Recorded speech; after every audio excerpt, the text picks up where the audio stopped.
it's the next level. I should also probably mention that my name's not technically Sean. What is it? It's Shang Chi. Shang Chi. No, Shang Chi. Shang Chi. Shang. Shan. Shang. Shan. S-H-A-N-G. Shang. Shang? Yeah. You changed your name from Shang to Sean? Yeah, I don't... I wonder Yeah. how your father found Okay, you. I was 15 years old, all right? What is your name change logic? You going into hiding and your name is Michael, you want to change it to Michael. That's not what happened. It's like, hi, my name's Gina. I'm gonna go into hiding. My new name's Gina. Yeah, okay. Oh, yeah, you can hear me. She used it right like a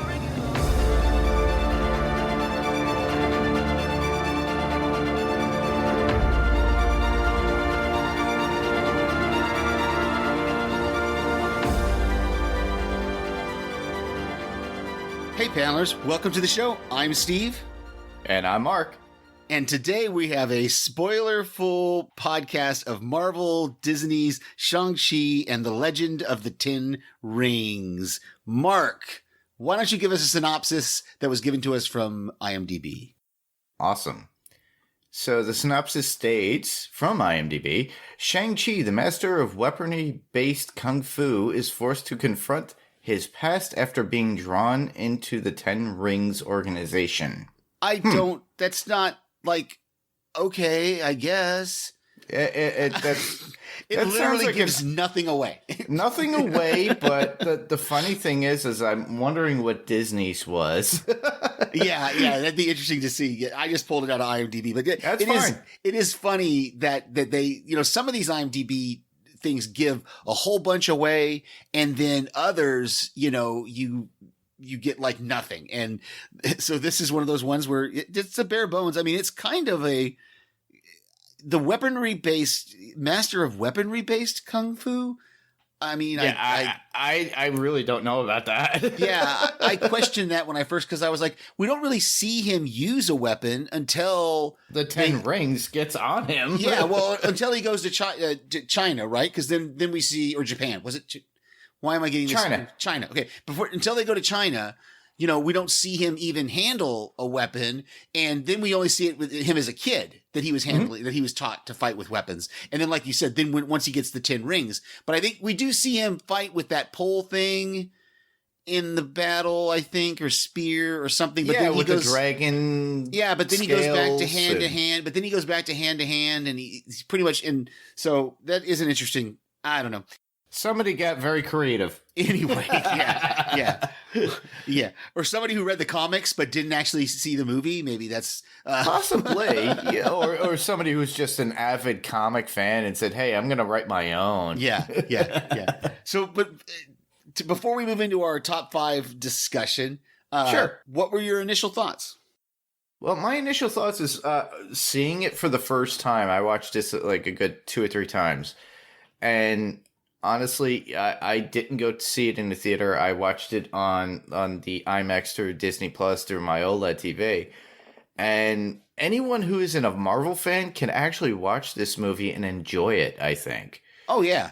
There were definitely a few elements within the movie that referenced the MCU, but overall, if somebody was like really into martial arts, kung fu, or any of that, they love Bruce Lee, they could enjoy this film as a standalone movie unto itself with a fantasy element mixed in with some like mystery and all that good stuff that they do. Yeah. And it works out. And I really enjoyed it from very beginning to very end because it had all the qualities of, humor, action, a little bit of suspense in it.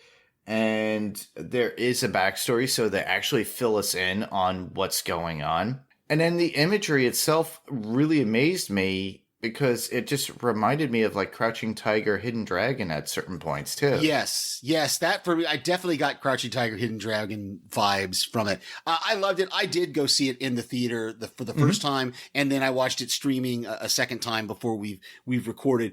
So, and when I watched it in the theater, there was one little thing that I'll talk about later in my notes that it kind of took me out of it a couple of times in the theater, but I was able to get past it on this rewatch. But the thing that occurred to me earlier today was really the representation. The Asian representation is just amazing. It's something we don't have a lot of in cinema today. And so to see that diversity that we got to see here, I think was really, really cool. And I loved it in the theater. I loved it watching it again. I'm going to watch it. This is going to be one of those ones. I don't know where I'd rank it at this point, because I need to go back and rewatch all, what are they now? 20, if we include Eternals, it's 26.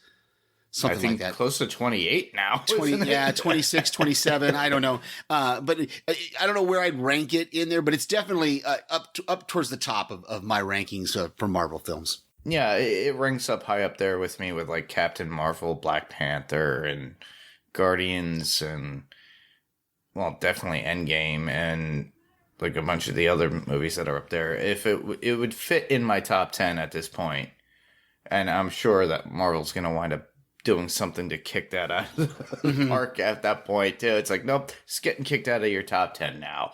Oh, but, yeah, I really enjoyed it. I really had a good time watching it when it first, I wasn't able to get to the theater. So when this came and dropped, I was able to see it and really sink my teeth into it and enjoy it. Now, might be very different from the comic itself, because the Mandarin and the 10 rings were literally 10 rings on his fingers in the comic. In this case, there are rings around him that are mystical, which were really cool. And I really liked that and enjoyed that. Well, with that, I think we should get into our top 5. Oh, yeah, definitely. We could move on and go into more discussions about the movie.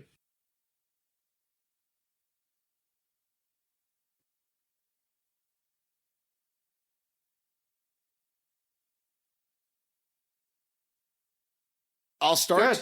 Yeah, go ahead. yeah. I just love, it's one of those things that we've talked about before with all these Marvel movies so far, except for now, I'm going to I don't want to reference it too many times. I'm just going to say Eternals, just without spoiling anything for anybody, Eternals kind of breaks the mold.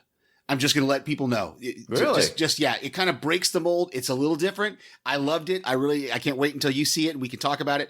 But but Marvel they have this great way of blending, comedy, action, and heart. And so the family dynamic, the different family dynamics, is kind of what I want to talk about first, because I love there at the end in Taulo, is that what it was? Taulo, right? Talo. Okay. Anyway, we get to hear a little bit of Katie's backstory, where she's talking about her mom kind of in a humorous way. Her mom, called her a backslider and lazy, and that she always gave up on things, so we got to kind of hear that. And then we see the relationship between Shang and his sister. That's another thing that it just broke my heart when she's talking about how when he left and how, he said he'd be back in a week or 3 days, whatever it was that he said. And she said she waited those 3 days, and that turned into weeks, and that turned into months, and that turned into years, until I finally realized he's not coming back, and I had to strike off on my own. It just broke my heart to hear her say that. And you can see how much he regretted never coming back for her. And then we also get the father revealing that he's known where both of them were the entire time. He's always kept tabs with them. He always knew where they were until that moment when he was going to come snatch them back. So I thought it was great, and all the different family dynamics that we got, but was really what touched me first off. Yeah, it was definitely with the way they actually touch on, a screwed up family. Literally, it is a screwed up family. Well, yeah, I mean, he watched his mom get killed by mobsters. The father blames him. There's all these things going on, and then at the end, towards the end there, when they find out that their mother actually did go back to Taulo, or no, they brought her body back to Taulo, and that they have family there that's been waiting for them, is so cool to hear. Yeah, and Wenwu was trying to find that hidden city too originally, and that's how he fell in love with the mother That was a great love story because you could see that she knew he was not a great guy because of what he has done, and especially with his how pompous he was in saying it's like, oh, you don't know who I am? What is wrong with you? And then she, basically sets him straight, and then that's what where they fell in love, and it's a great love story too, and the fact that he still had that love for her. Mm-hmm. And he still believed those demon voices that were calling out to him, which really was disturbing. But that's where we get this tragic story. And that's why at the very end, it kind of cleans up. So it doesn't make the Mandarin look like such an evil villain that he was portrayed in the comics as compared to what it is now within this cinematic universe. And I think it adds to the storytelling. And it was adapted very well. Now, mind you, it's a one-off. We're not going to see him in any Iron Man movie, obviously, because this, unless Tony Stark comes back from the dead. But the thing is that they actually paid true to that, and that's what I admired about it. That's part of like one of my top fives is literally the fact that they actually adapted it well. Mm-hmm. And that they try to pay tribute to the previous version that we got because this was it's pretty funny. We get to see Trevor Staley, Ben Kingsley, yeah, Trevor Slattery, yeah, wasn't Slattery. It? That was it. Yeah, whatever it was, yeah, Trevor. Yeah, all I remember is Trevor. It was Ben Kingsley, Trevor Sir Ben Kingsley. I'm an actor. Yeah, and he shows up, and apparently the Mandarin takes him in. After he gets out of prison or busts him out of prison. Yeah, that's what they said. He when he's talking to Shang and his sister in Aquafina there in the catacombs, he says that the father came and broke him out of prison to take him prisoner and was going to kill him or torture him. But when he saw how his acting skills impressed the court kind of thing, he basically like a jester. Yeah, like Katie says, you became his court jester. So yeah. And to me, having him as the kind of comedic overtone within that. And it's like, oh, look, a headless chicken. It's like, It's not a headless chicken. It's like, oh, it's like Morris. It's like, you see him? Oh, I'm not crazy at all. I used to do the drugs. It's like, and the fact that he's able to talk to this animal too and give them some sort of adventure. It's kind of like the, I forget it from He-Man. They had like a character in He-Man that I detested. He looked like a wizard. I forget who he was, but the thing is, he was like the comic relief that was needed, and gave us that kind of ride that gave us a smile, because every once in a while he would say something and you just laugh about it. Same thing with Katie too, because I think she did a great job. She's an amazing talent as far as with her comedic the quips, everything. And it's like when she talks to Sean saying about, it's like, oh, you changed your name from Shang to Sean. Yeah hilarious. That's like saying Michael and saying Michelle. Or, I've got the quote down at the bottom. It's like, oh, my name was Gina, so I'm going to be called Gina. So it was great.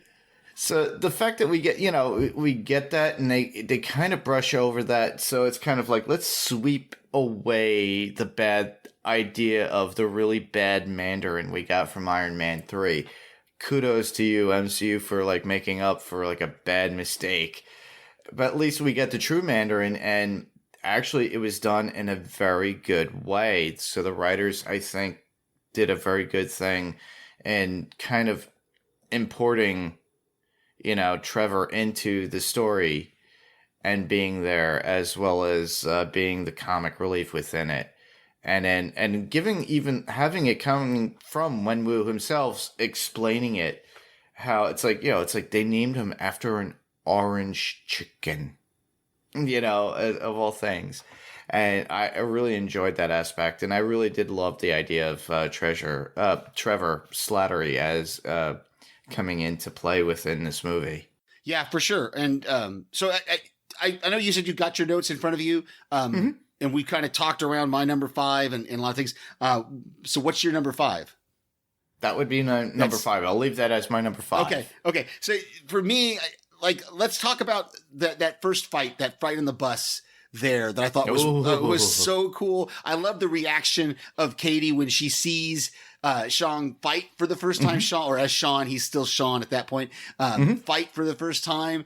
And she's just amazed. And then she takes over driving the bus, I thought was really, really great. And then, when they get to the club, where the sister is, the guy recognizes him and calls him bus boy. And he's like, and you're the driver. You're great too. So it was just that whole fight scene with Razor Arm and Razor Fist or whatever his name is. I forgot. Yeah, I think it was Razor Fist, actually. Yeah. I had the subtitles on, too, and I'm like, Are you kidding me? That's actually his name. Yeah. So it was just great, and he's fighting all those guys. Just the choreography of it and the stunts are just really, really cool. Yeah, I that's my number 4, too, would be all the action scenes that are within the film itself. The bus scene itself is legendary. Honestly, that's something that amped us to watch the movie, because that's what they teased us with. But so was the tournament matches with, let's say, Emil Blonsky and Wong. Mm-hmm. And we get that, so we got the taste of that. But the really cool part of that is that we got to see them in action. And the cool part of what I got out of it, too, is when they're in the backstage, because, Wong beats him by using his magic and everything. And Emil is obviously continued to morph or progress. He mutated more, so he's got the ears like we do in the comics. He started to mutate more, so he is the abomination that I was looking for in the Incredible Hulk with Edward Norton in this visage. So basically, they just basically mutated him more within the movie, so that way we get the representation of what we're going to need. We see them move into what looked like something, and we'll get to that later when Wong opens up a portal and they move in, and we'll talk about that a little later with my other notes. But also with Shang and his sister. And how do you pronounce her name? Xiling? I don't know. Zhangzi, I don't know. Xiling or something like that. Yeah. It's very hard because that's I don't really want to insult anybody with how I pronounce it, but I'm going to say Shang's sister. So yeah, that fight with them was amazing within the battle. And the fact that, you realize it's like, hey, she owns this place. Mm-hmm. And the epic battle at the end was amazing. I just loved it. The battle scenes, all the choreography within it was amazing, and how they were able to get these stunts going.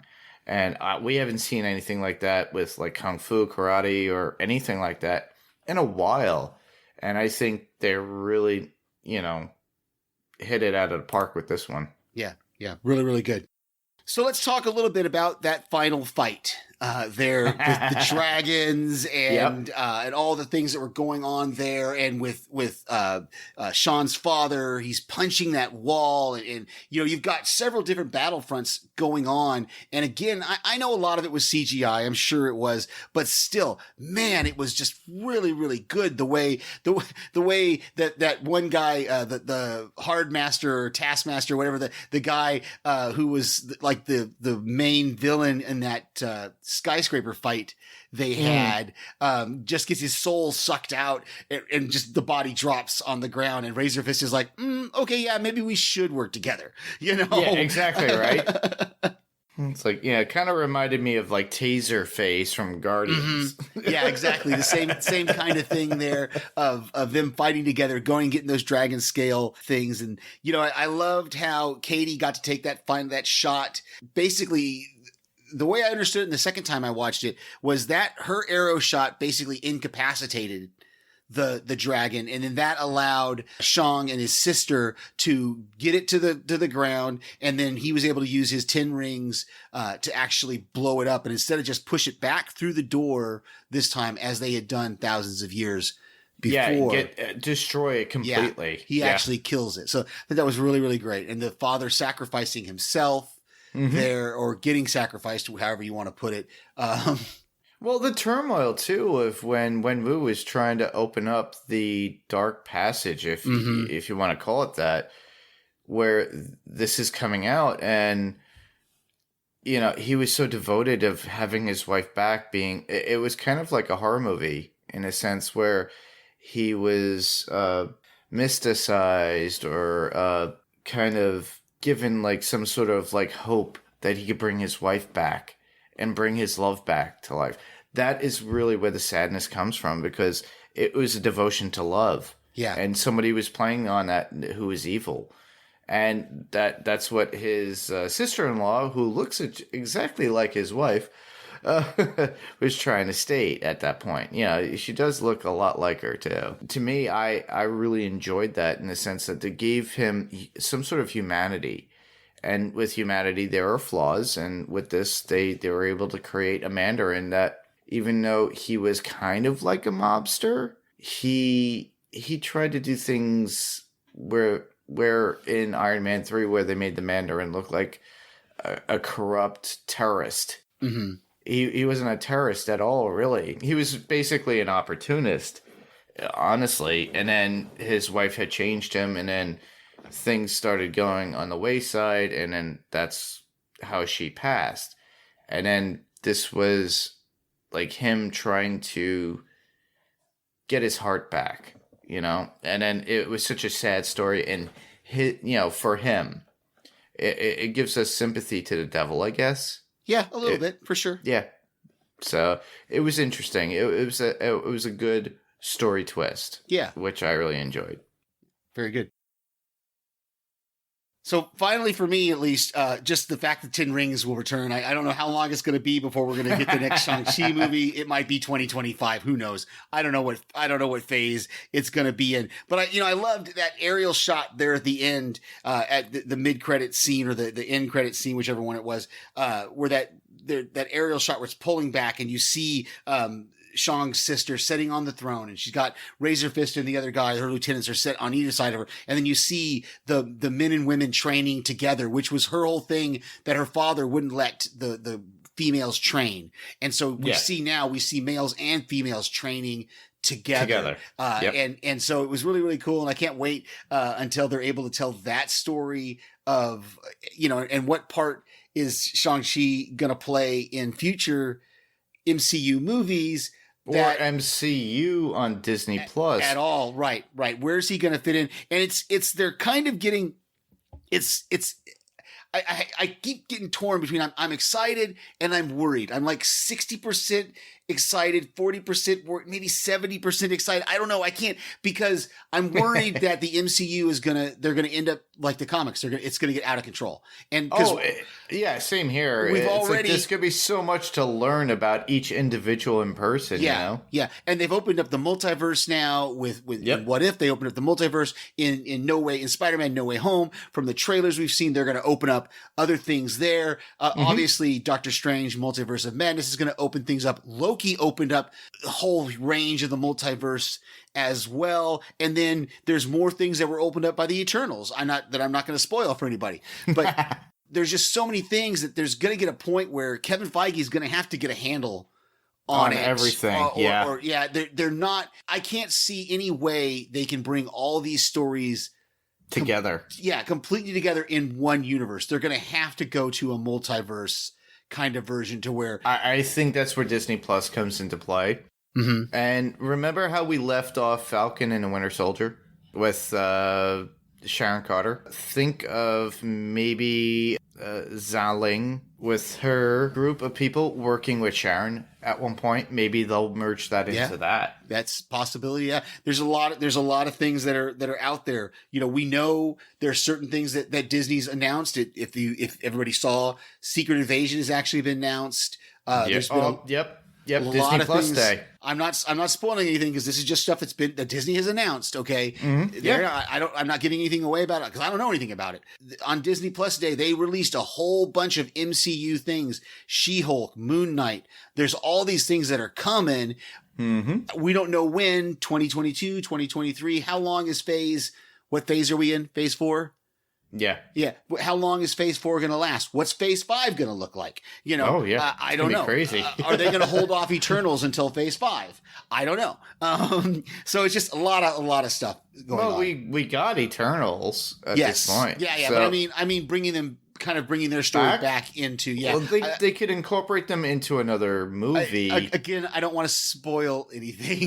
No. I'm just saying, but they can easily incorporate them later on for another movie. There's some things they could do, and it's going to be interesting to see how they do it. And if you guys really want to know, just call Carol Danvers. Apparently Bruce has her number. Oh wait, he doesn't. Yeah, that was great. That tag scene was great with Wong, and just that there's a beacon in the Ten Ring. So now we have two kind of storylines that the Ten Ring, the next Shang Chi movie, can go into. So that was all. That was all of my numbers. Have you got anything else in your top fives that you wanted to discuss? Not really. We basically went over everything that I have that was my favorite, basically in a nutshell, the movie basically gave me the same vibes as when I first saw Black Panther or Guardians of the Galaxy. It had that where it was able to carry a standalone story for its own, then move on to something that was better because there was so much more within the MCU. But we did not expect this with this movie. What's next? We're going to see Jackie Chan come in and say he's his long-lost brother or something? To me, that would be awesome to see Jackie Chan in a Marvel movie.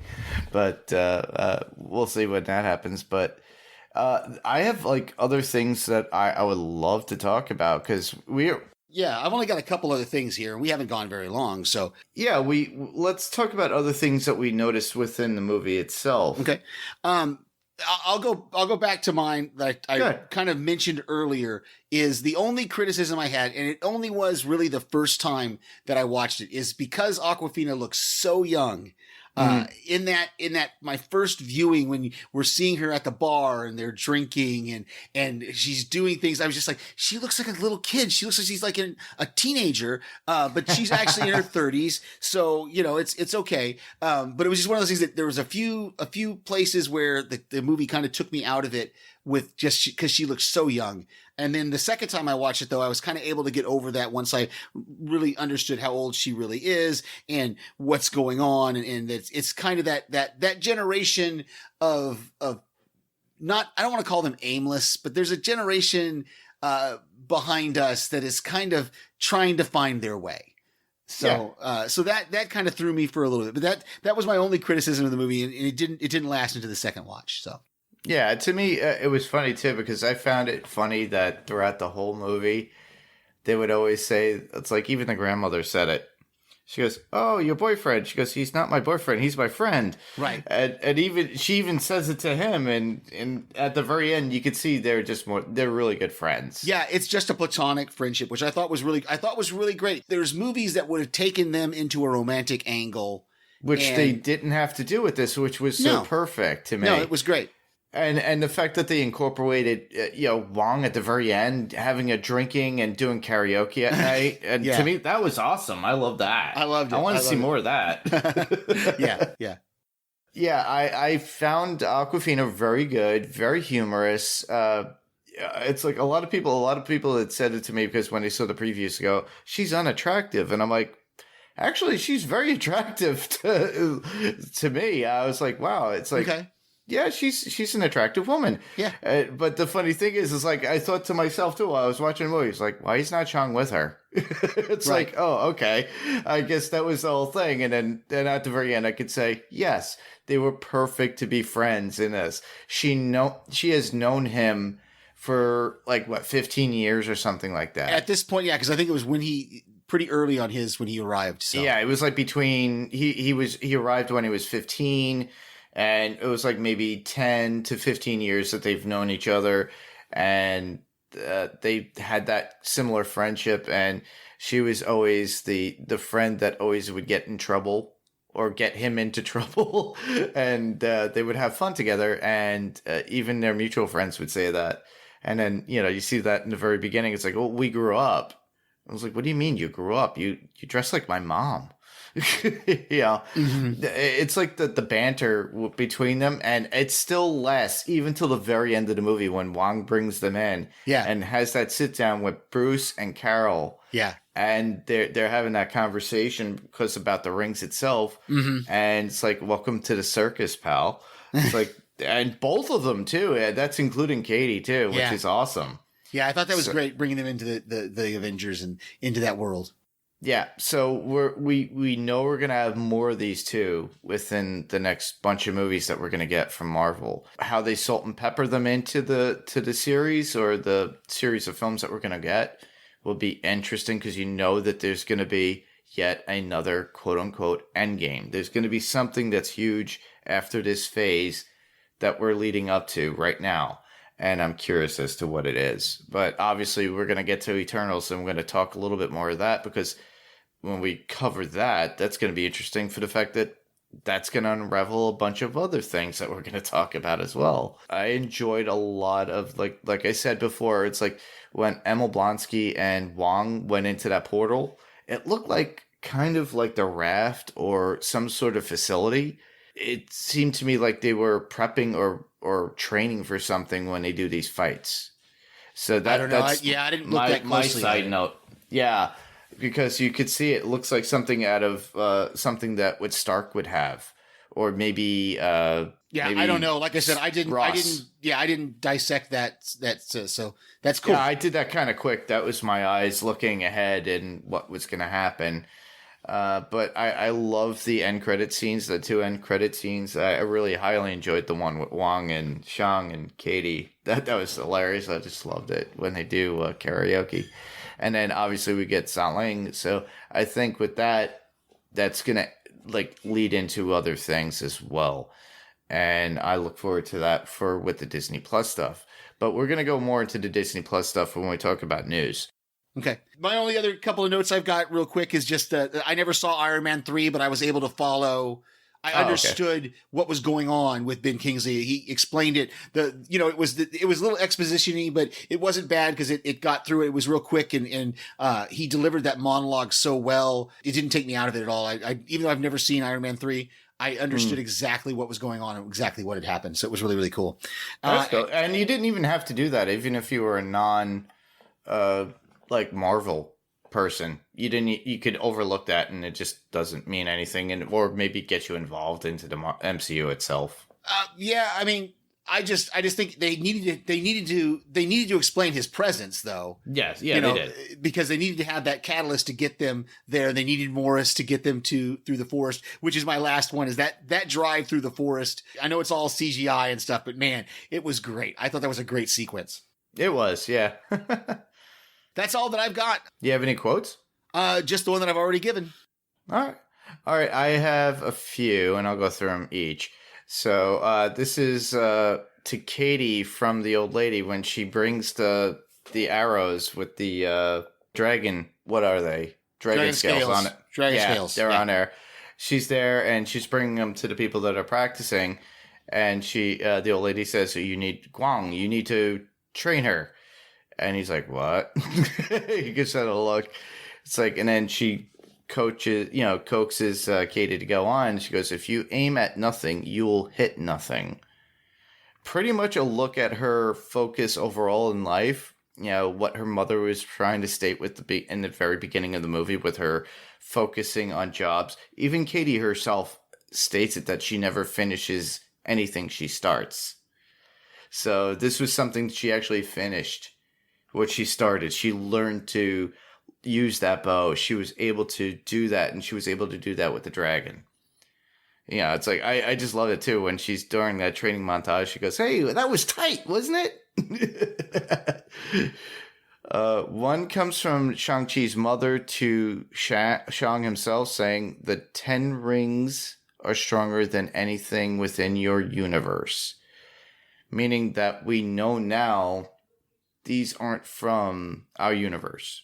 So that's something to look forward to from later movies that we're going to get. One that made me laugh was Shang's sister, Xialing, saying, "Did America make you soft?" when they were fighting on the side of the building and the guy falls and he's like, "Oh," he had that look of like, I just killed a guy.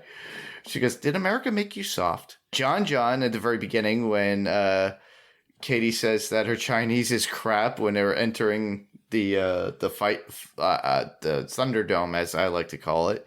He goes, oh, I speak ABC.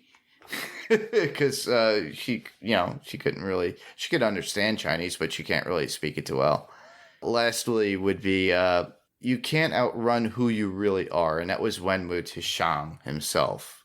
Because basically you can't deny who you are. Because, I guess Wenwu was thinking that Shang, it was his destiny. But, that was it for quotes for me. I just checked Instagram. I did not see any feedback. No. I didn't see anything on Facebook. So, same here. But with news, we could talk about the Disney Plus drops that had happened. What were your thoughts on them? I mean, I'm looking forward to it. I wish we had gotten some more specific dates. That's really about the only thing that I've already mentioned. Moon Knight, I was a huge fan of Moon Knight in the 80s. I had that comic book run with Mark Spector and all of his personalities. And there's a new run of it going that just started a few months ago now that I need to catch up on. I read the first issue, but I haven't read the others. So I'm looking forward to it. I think Jason Isaacs is playing Mark Spector, and I don't know if there's been any other cast announcements Not really for Moon Knight yet, but that's probably the one that I'm most looking forward to. And then of course She-Hulk. With Tatiana Maslany, we got a little look at Mark Ruffalo and that as I guess Smart Hulk still. And then on top of that, we get Marvel Zombies. They actually mentioned. Yep. I wonder if they're going to be going to Robert Kirkman for any of that, because part of like the second version of that, it was started off by a different writer and artist at one point. Yeah, well, it was the way I understand it is a different writer and artist did the What If Zombies comic, and then when they went to actually do a Marvel Zombies run, then they turned to Kirkman for it. So it would be cool to see Robert Kirkman actually do it. To get his influence on it with Walking Dead winding down. By that time, he'll be able to jump into this. Yeah. We also got Secret Invasion, and we got that little side look of an older, grimaced Nick Fury with the grizzled with the beard, and I'm looking forward to that. I'm hoping, what are the options of him being, a Skrull all this time, Where's the true Nick Fury? Things like that just like captivated me when I watched it, and like I was on my edge when I watched it, and I had a good time. Oscar Isaac, not Jason Isaac. Oscar Isaac. Oscar Isaac. Yeah. Moon Knight. I had to look it up because I was racking my brain going, I just said the wrong name. I'm sure I did. So. You should have just said Poe Dameron.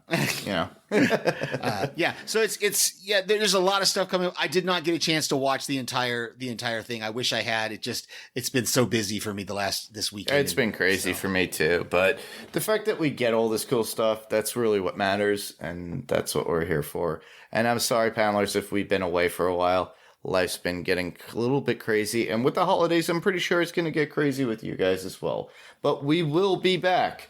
We will be back for definitely with Hawkeye and covering that, and we will be bringing that to you weekly. So with that, we should move right along into podcast recommendations. So I was a guest on Wilhelm, which is a podcast right here on the Next Level Podcast Network. Ben and I discussed our favorite Westerns. So that was a fun conversation. It's just about 48 minutes. I think I listened to it the other day. So it's a nice little short one for you if you want to check out the Wilhelm podcast right here on Next Level. And like I said, there's a bunch of us on. There's a bunch on there. I did war movies a while back and now done Westerns. And we talked about some future projects that we may do as well. So. Yeah, I got to listen to that. I thought it was really cool. I really liked your picks, and I liked what Ben had put in for his other picks too. I forget what he calls them. Honorary mentions. Honorary mentions. Yeah. Very cool. Yeah. It was a lot of fun. Thank you very much.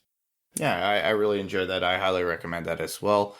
The only other one I could actually recommend, something that I've been listening to recently, and somebody I'm hoping to grab on as a guest to interview for Adrenaline Cinema podcast, and she's not really in cinema, but she has been in the wrestling ring. That would be my friend who I've known over the years, Jasmine St. Clair. Yeah, she's that girl in the 90s before the internet. She was an adult film star, but she went into ECW wrestling, TNA, whole bunch of other stuff. She has done regular straight streamed films, so comedies, things of that nature, and has been seen on TV. But my focus with her would be more of the wrestling aspect because that gives you the adrenaline. But I've been listening to her Crazy Train. That's with a K, Crazy with a K, Crazy Train, and it's about her life from the 90s and how she started her career and then where she is now. And you could hear her tell her stories. So I really found it interesting. I'm hoping to have her on so we could talk and just have a good time talking about her experience with ECW wrestling back in the day, because what gets your adrenaline going than wrestling, man. So YouTube recommendations. Well, the Grim Life Collective, Michael and Jessica and I have been not really encountering each other while, like, Steve and I were in Hershey. They were in, of all things, Sleepy Hollow, New York, where I could have been to meet them.